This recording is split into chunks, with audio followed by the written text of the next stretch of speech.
अब वो ट्रेन में जाके पैसे मांगते हैं, और अगर बदतमीजी करिएगा, नहीं दीजिएगा, 3-4 तमाचा दे देंगे आप। जब कारगिल की लड़ाई हो रही थी, इन्होंने चंदा दिया था भारतीय सेना को। भारत सरकार को ऐसे ही लोगों को पकड़ के,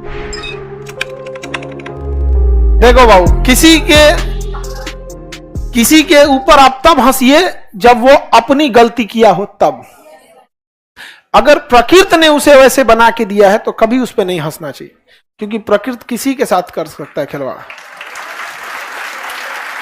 तो आप लोग जो हंस दे रहे हैं, ये आपकी गलती नहीं है, जिस परवरिश समाज ही हंस देता है उन लोग के ऊपर। कोई नौकरी नहीं देगा उन लोगों को, अपने यहाँ कोई नौकरी देता है?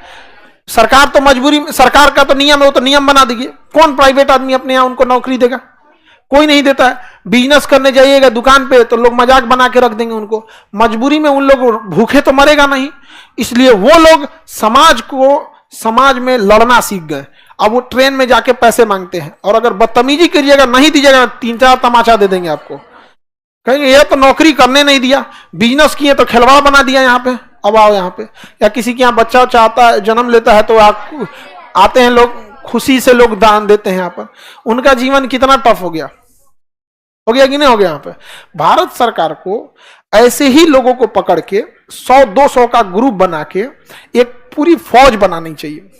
और जो पुरुष दहेज ले बियाह करने, नियम बना दो कि 1 महीना इसके घर के सामने डेरा डाल के सरापे सब बोले, सब बकललवा दहेज लिया रे, अरे हम लोग से मांग लेता, हम लोग कमा के खिया देते, अरे करम फोरवा तोरा पास पैसा नहीं है रे।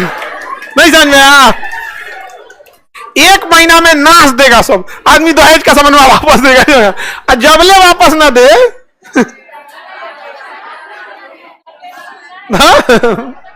तब तक हटने मत दो। नहीं समझ में आया? वो समाज में बदलाव ला देंगे लोग। यहाँ पे किसी से नहीं डरते हैं, पुलिस भाग जाती है उन लोग से। और उन पे कानून बड़ी सख्ती से लगता है ना, वहां पे समझ में आ रहा है कि नहीं आ रहा है? बहुत टफ कानून लगता है उन लोग के ऊपर यहाँ। तो ये सब चीजें हैं, लेकिन अब क्या कहिएगा, हम एक आदमी को समझेबो किए तो मिनिस्टर लेवल के थे, ऐसा कीजिए यहाँ पे, कहे खान सर आप तो एकदम समाजे बदलने में लग गए हैं, देख रहे हैं इलेक्शन सर पे। हम कहीं ठीक भैया, हमको लगा कि इन लोग का ध्यान नहीं है सब पे। हमारे हाथ में रहे दहेज ना, तो दहेज तो बहुत छोटी चीज हो जाती है, लोग ब्याह से डरने लगेंगे। दहेज पे कानून इतना सख्त बन जाएगा ना कि लोग ब्याह से डरेंगे। समझ गया? रिश्ता तय कराएंगे ना तो सीसीटीवी कैमरा लगा के, देखिए भैया हम दहेज नहीं ना ले रहे हैं, कसम खा के बोलते हैं यहाँ पे, लिखिए दहेज नहीं ना ले रहे हैं।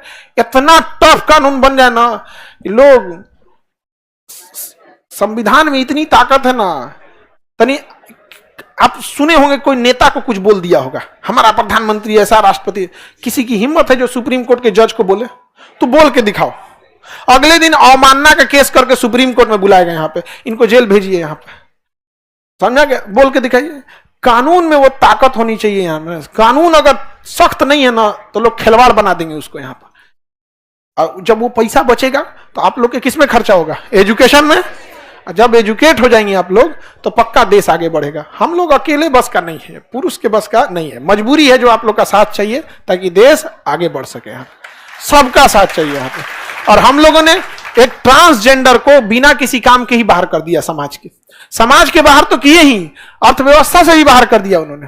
जब कारगिल की लड़ाई हो रही थी तो ये जो ट्रेन में से पैसा मांगते हैं लोग ना, तालियां बजा बजा के, इन्होंने चंदा दिया था भारतीय सेना को। शर्म करने की जरूरत है हम लोगों की। मांग के खाने वाले लोगों ने चंदा दिया था कि हमारी सेना लड़ रही है। आप सोचिए कितना इन लोग के अंदर। लेकिन क्या कीजिएगा, समाज है। जब आप अभी क्या है ना कि आप लोग अपने लिए लड़ रहे हो कि कहीं नौकरी हो जाए, सेटल्ड हो जाए। एक समय आएगा आपकी नौकरी हो चुकी रहेगी, परिवार सेटल हो चुका रहेगा, तब आप एक बड़े पैमाने पे समाज को देखेंगे ना तो रोना आ जाएगा आपको इस समाज को देख के कि किस लिए हम जी रहे हैं। जानवर हम में बस फर्क ये है कि वो दो टाइम मांग के खाने रखते हैं, हम लोग बैकअप में रखे हुए हैं। बहुत ज्यादा का डिफरेंस है जो अभी भी समाज में उतना नहीं देखने को। कोई किसी को लूट के करे, किसी की समस्या से हमें कोई फर्क नहीं पड़ता है। जब विडंबना हो गई यहाँ पर। और देखिए जो अत्याचार सहा कौन है? अशिक्षा के अभाव में।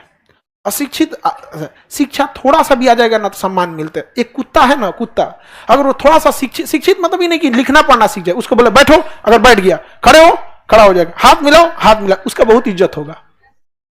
थोड़ा सा इज्जत, वो शिक्षा नहीं है, वो शिक्षा की शुरुआत है। पहली शिक्षा यही तो होती है, दादा कहो, पापा कहो, मम्मी बोलो, प्रणाम कहो, पैर छुओ। छोटे बच्चों को यही नहीं सिखाया जाता।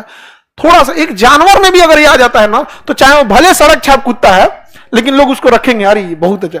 हमारा ये जो कुत्ता है सड़क छाप है, सड़क है एकदम यहाँ पे, लेकिन ठीक से रहता है एकदम, मतलब बाकी लोगों से जैसा भी रहे, हमसे ठीक से रहता है। तो जब वो छोटा था ना, एकदम छोटा था, तो उसको तौलिया में लपेट के, ठंडी का दिन रहता था, हीटर, हम कभी हीटर उटर में नहीं सोते, क्योंकि हमको मेरा मानना है कि नेचर हमें जो फल देता है खाने के लिए, वो हमारे लिए बहुत है। जिस सीजन में जो फल है, जिस सीजन में जो सब्जी है, और जिस सीजन का मौसम है, उसे हमें हल्का सा झेलना चाहिए। गर्मी में पसीना ना आए, एसी लगा के रह जाएंगे, धीरे धीरे इम्यून सिस्टम गड़बड़ा जाएगा।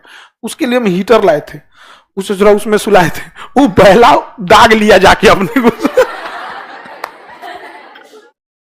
उसी में जाके जला लिया अपने आप को। अब तो सोचिए शिक्षा का कितना पावर है।